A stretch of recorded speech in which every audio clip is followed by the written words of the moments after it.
জনাব মাসরুর সালেকিন, অতিরিক্ত জনাব মোহাম্মদ জাকারিয়া, উপসচিব সুলতানা, অতিরিক্ত জেলা ও যুগ্ম মহাসচিব জনাব মোহাম্মদ তাজুল। সেই প্রতিবেদনটি প্রকাশিত হয়েছিল, তারা সেই পত্রিকা ওকালতনামা প্রত্যাহার করেছিলাম।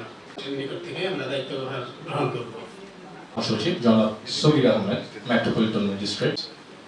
সহকারী মহাসচিব জনাব জিয়াউদ্দিন, সুনামগঞ্জ চতুর্থ বিজেএস। জনাব মাসুম মিয়া, মেট্রোপলিটন ম্যাজিস্ট্রেট ঢাকা।